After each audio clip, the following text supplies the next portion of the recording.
Hola a todos, yo soy el profesor Pedro Pierucini del Departamento de Fisiología de la Facultad de Medicina de la Universidad de Osaka. El tema que abordaremos en este segmento es la primera parte de nuestra disertación sobre la señalización celular. En este primer apartado abordaremos las generalidades de la señalización celular y para los siguientes apartados discutiremos cada una de las vías con mayores detalles moleculares. Sin más preámbulo, comenzamos. Las células en los organismos multicelulares como el nuestro deben interpretar una gran cantidad de señales que vienen tanto del exterior celular como del interior de la célula. Estas señales aparecen desde las etapas más tempranas del desarrollo. Entonces, estas señales inducen a distintos mecanismos, a distintos procesos. Entre ellos está la diferenciación celular, la ubicación y las señales de supervivencia. También estas señales contribuyen a coordinar el crecimiento, el comportamiento social de cada una de las células y el envejecimiento. Los mecanismos a través de los cuales la célula interpreta esas señales vienen dados por una regla general.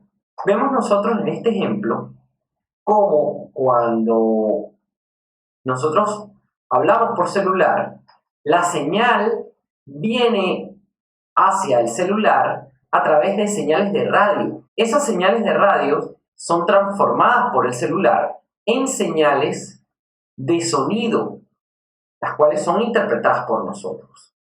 Si observamos el mecanismo, hay una señal o un tipo de energía que es convertido o traducido en otro tipo de energía. Similar a este mecanismo hace la célula cuando le llega una señal que mayormente es de un mensajero químico y se une a un receptor que mayormente está en la superficie celular.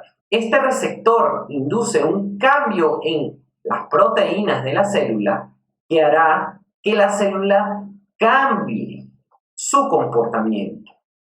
Y al cambiar su comportamiento, la célula responderá hacia esta señal. Es decir, que esta señal fue interpretada por la célula de acuerdo a las proteínas que se vieron involucradas en la interpretación de esa señal. Y dependiendo del cambio de esas proteínas, es que la célula dará una respuesta. Hay varias formas de señalización celular. Entre esas formas de señalización celular tenemos aquellas en las cuales las células se ponen en contacto una con la otra. Tenemos una célula que está siendo una célula señalizadora que expresa unas proteínas en su membrana plasmática que entran en contacto con la célula blanco de ese mensaje que tiene otra proteína expresada en su membrana y estas dos proteínas realizan un acoplamiento molecular. Ese acoplamiento permitirá a esa célula blanco cambiar su comportamiento acorde a la señal que sea emitida desde la célula emisora. Tenemos otro tipo de comunicación denominada comunicación paracrina, en donde la célula señalizadora que tenemos aquí en el medio libera unas sustancias al medio extracelular. Esas sustancias difunden en la cercanía de esta célula señalizadora y entran en contacto con las células que reciben el mensaje a través de receptores específicos para esta molécula señalizadora. La condición de la señalización paracrina es que son células que están cercanas, son vecinas de la célula señalizadora. Tenemos otro tipo de señalización, que es la señalización sináptica, que veremos con mucho detalle cuando estemos en la parte de neurofisiología del sistema nervioso, en donde una neurona establece una relación cercana con la célula blanco, en donde se liberan los neurotransmisores desde la terminal presináptica hacia una estructura especializada denominada hendidura sináptica. Y esa hendidura sináptica es el espacio entre estas dos células, tanto de la neurona como la célula blanco, que puede ser otra neurona, puede ser una célula muscular, puede ser una célula glandular, o en su defecto puede ser una célula del sistema inmune. La diferencia entre una señalización paracrina es que en esta señalización sináptica, la sinapsis es una organización muy compleja que prácticamente coloca a la neurona frente a los receptores en los cuales van a inducir los cambios, los neurotransmisores contenidos en las vesículas sinápticas. El siguiente tipo de señalización es la señalización endocrina. En la señalización endocrina, la célula señalizadora que está a una distancia considerable de la célula diana libera la molécula señalizadora hacia el torrente sanguíneo.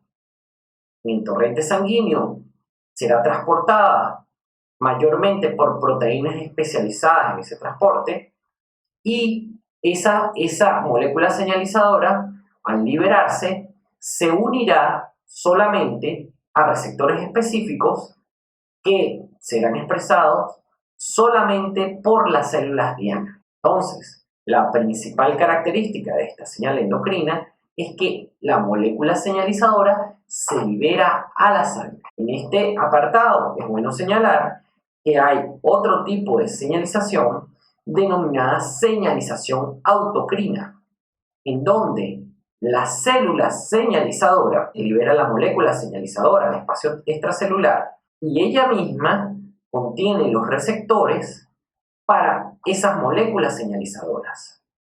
Es decir, que esa célula realiza un tipo de autoestimulación.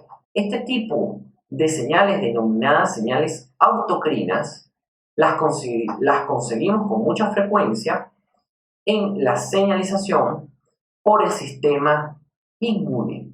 Ustedes en su materia de inmunología seguramente van a ver con muchísimo detalle.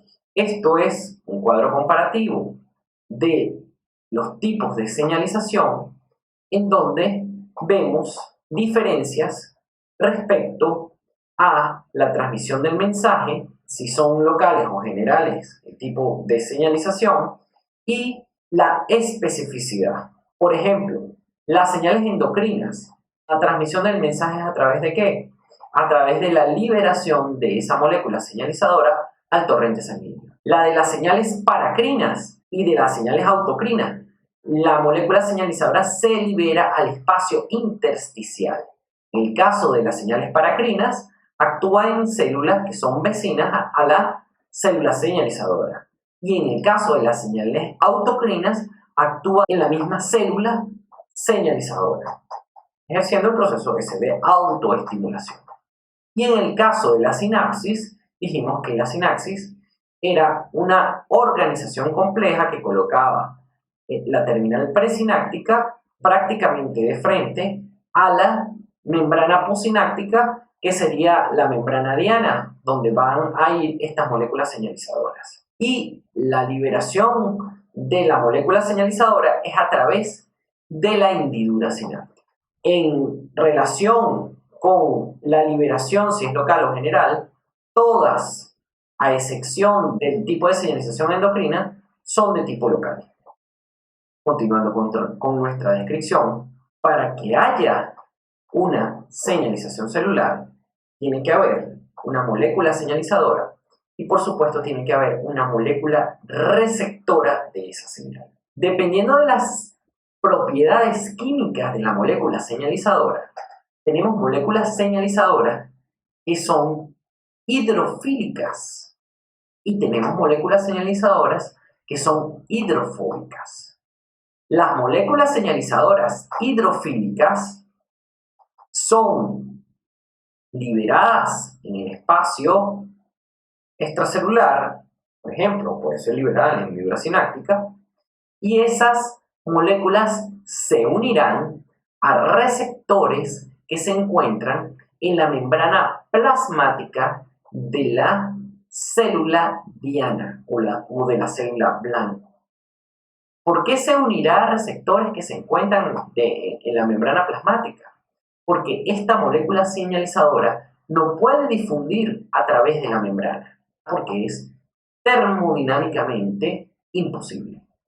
Aquellas moléculas señalizadoras, las cuales tengan un tamaño muy pequeño, o en su defecto, sean moléculas las cuales están compuestas por elementos liposolubles, son por lo general llevadas en el plasma a través de proteínas acarreadoras o proteínas transportadoras. Y en muchos casos, estas señales son señales endocrinas. Esas moléculas señalizadoras liposolubles, cuando llegan a su destino, son liberadas y difunden a través de la membrana, encontrándose a su proteína receptora dentro de la célula, ya sea en el citoplasma o dentro del núcleo. Eso nos permite describir también los tipos de receptores. Los que son para las moléculas hidrosolubles se encuentran en las superficies membranales y los que son para las moléculas liposolubles se encuentran dentro de la célula. Aquí tenemos el ejemplo de una molécula hidrosoluble y tenemos el ejemplo de una molécula liposoluble. Para esas moléculas hidrosolubles, la célula tiene una variedad grandísima de receptores que se encuentran en su superficie. Por ejemplo, canales iónicos, que pueden ser canales o ligando dependientes o voltaje dependientes. Tenemos receptores de muchos tipos, por ejemplo, los receptores asociados a proteínas G. Tenemos receptores asociados a enzimas, entre los cuales tenemos los receptores asociados a tirosinas quinasas, los receptores asociados a citoquinas, que iremos describiendo a medida que vayamos desarrollando el tema. También tenemos receptores que ejercen su función como moléculas de adhesión celular. Fundamentalmente, esos receptores se clasifican en tres tipos. En canales iónicos, los cuales cuando incide la molécula señalizadora sobre el canal iónico, este canal iónico se abre o se cierra. El otro tipo son receptores asociados a proteínas G, que son proteínas de 7 bases transmembrana, que cuando la molécula señalizadora incide sobre sí, cambia su configuración y atrae a una proteína heterotrimérica denominada proteína G. Y el tercer tipo de receptor son receptores asociados a enzimas, que son por lo general proteínas monoméricas, que cuando se unen a la molécula señalizadora, dicho receptor se dimeriza y comienza a realizar fosforilaciones entre los monómeros de ese receptor y genera un cambio o una señal aguas abajo que, dependiendo de la célula, será interpretado de una manera o de otra. La respuesta celular depende del patrón de expresión de receptores que tenga esa célula, es decir, del tipo de receptor que exprese y dependiendo a qué proteínas intracelulares está asociado ese receptor.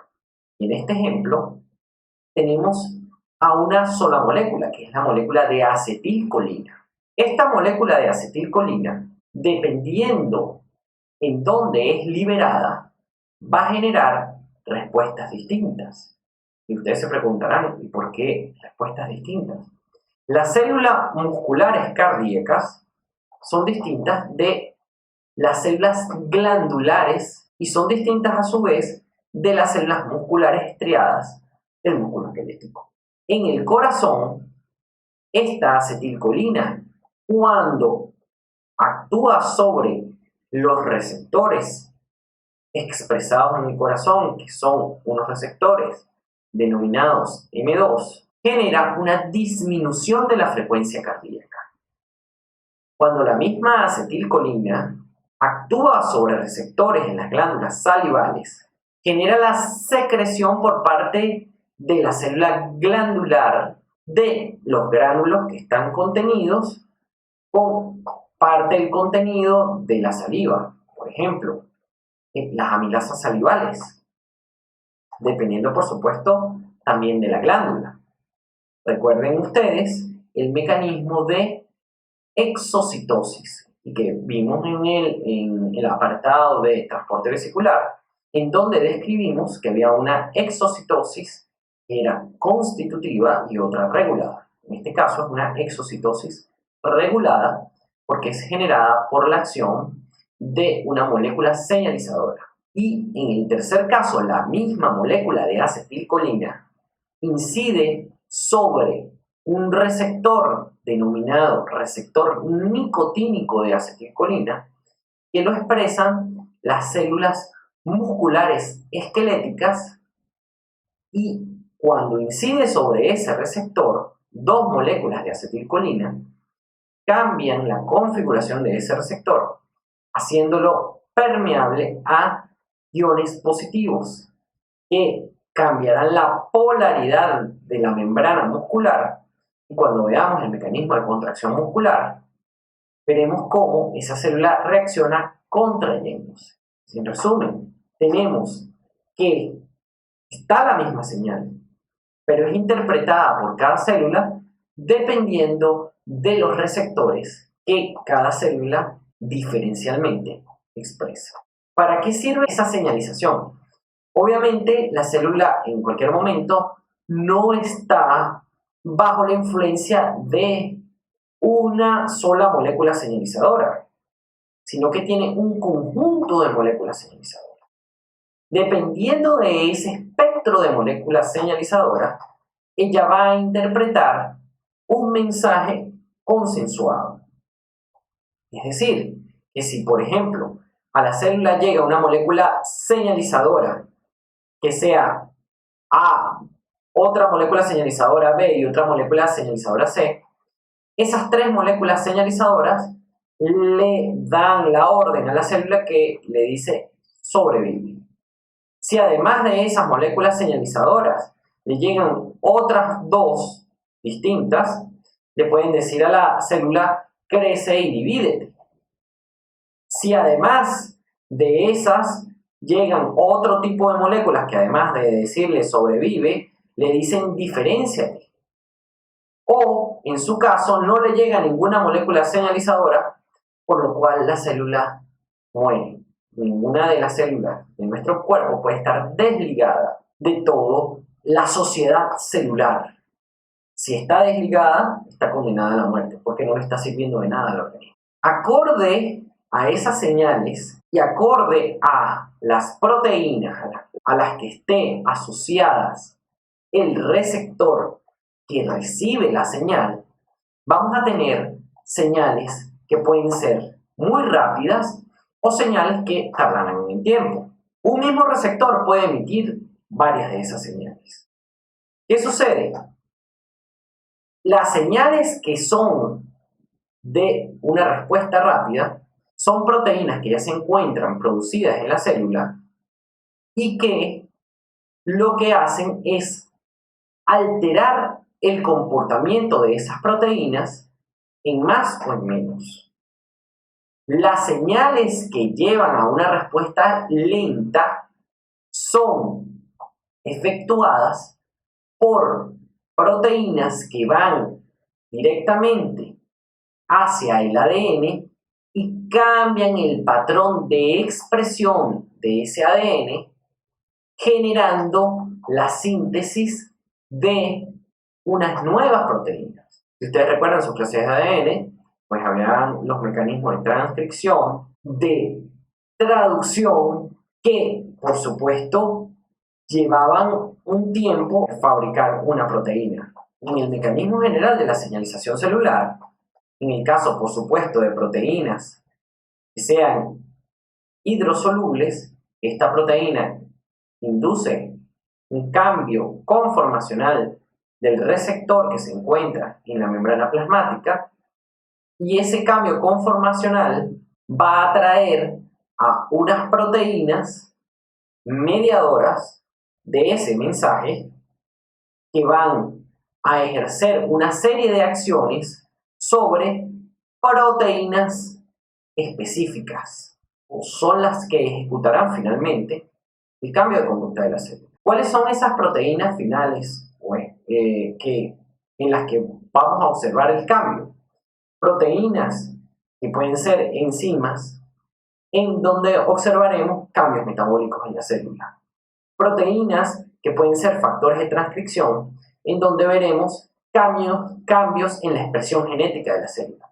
O proteínas del citoesqueleto, en donde veremos cambios en la forma de la célula. En esos mecanismos de señalización celular, vemos que cercanas a ese receptor estarán las proteínas que interaccionarán con él y mediarán primero la amplificación de esa señal y mediarán también la activación de proteínas que ejecutarán cambios en otras proteínas que serán sometidas a regulación tanto en un feedback negativo como un feedback positivo.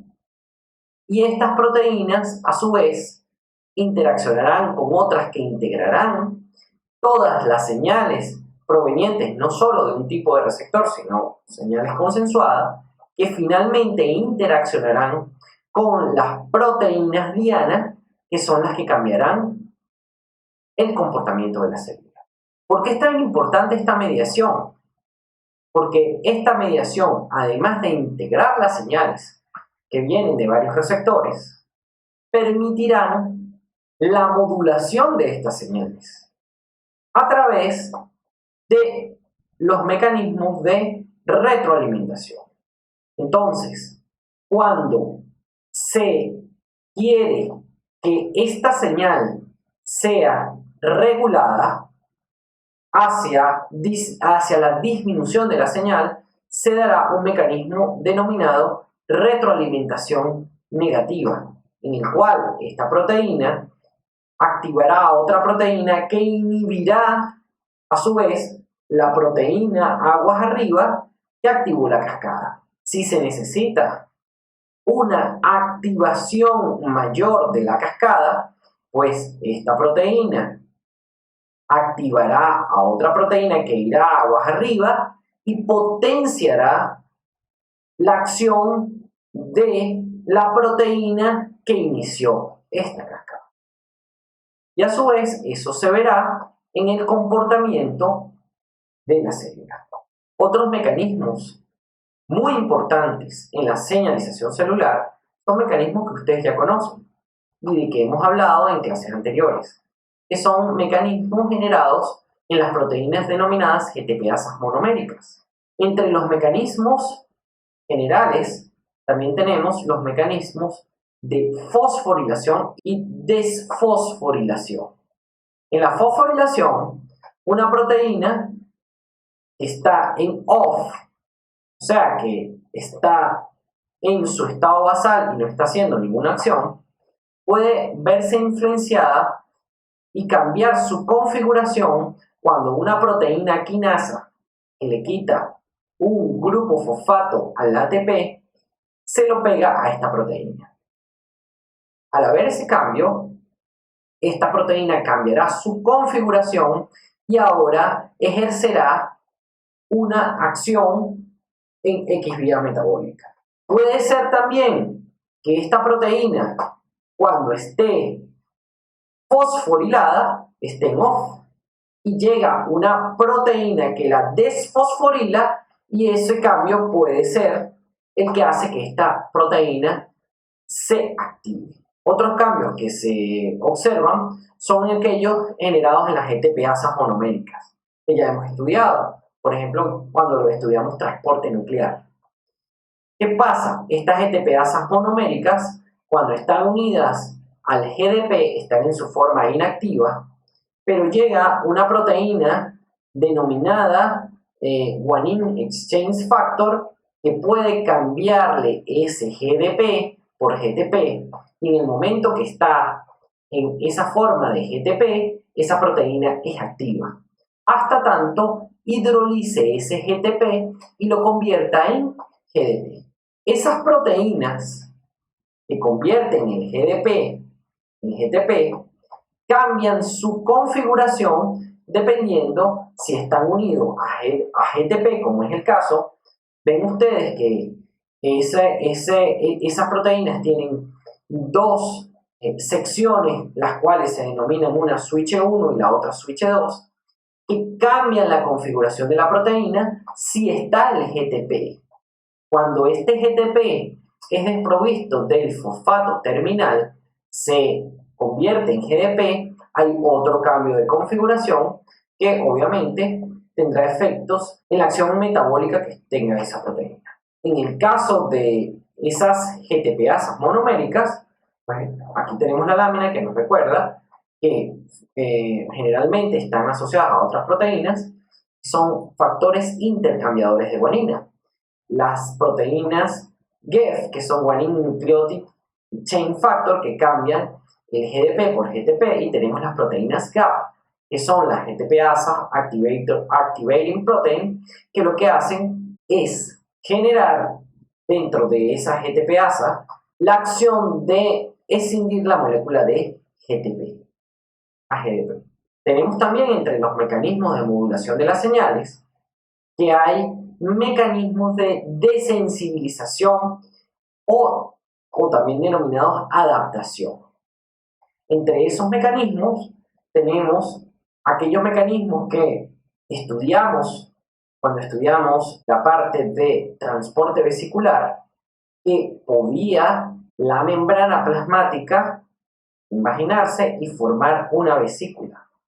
Esa vesícula iba hacia el endosoma temprano, donde se cambiaba el pH y era distinto un pH al del medio extracelular. Cuando cambiaba ese pH dentro del endosoma temprano, la molécula señalizadora se separaba del receptor. Y el receptor podría ir directamente desde ese endosoma temprano hacia la membrana plasmática nuevamente, o en su defecto ir hacia otra organela denominada endosoma de reciclaje. Entonces, ¿qué sucede? La célula, mientras secuestra este receptor y lo separa de su molécula señalizadora, pues ya no es sensible a esa molécula señalizadora. Y al separarlo de esa molécula señalizadora, cesa el mecanismo de señalización. Otro mecanismo por el cual la célula se adapta o se vuelve insensible a esas moléculas señalizadoras es el mecanismo denominado down regulation. ¿Qué sucede en el down regulation? El receptor es llevado hacia el endosoma temprano, pero continúa hacia el endosoma tardío y hacia el lisosoma, donde el receptor junto con la molécula señalizadora es digerido por el lisosoma. Es decir, que se destruye completamente la proteína del receptor.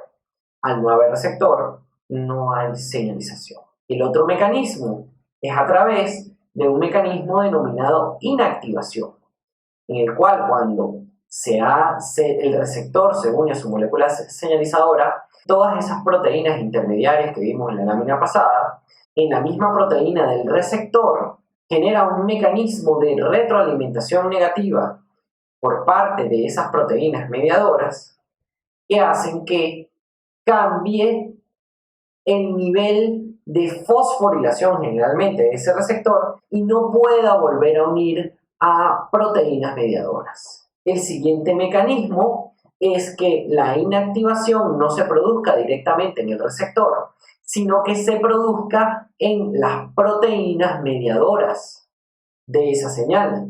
Entonces, a pesar de que la molécula señalizadora esté en el receptor, las proteínas que llevan el mensaje aguas abajo están bloqueadas y no se puede transmitir el mensaje. Y la otra señal es que puede ser que esas proteínas mediadoras generen un cambio en la transcripción de genes y se produzcan las proteínas inhibitorias que hagan que el receptor no pueda seguir transmitiendo la señal hacia esas proteínas mediadoras. Todos estos ejemplos los vamos a continuar viendo a través de todo el curso de fisiología.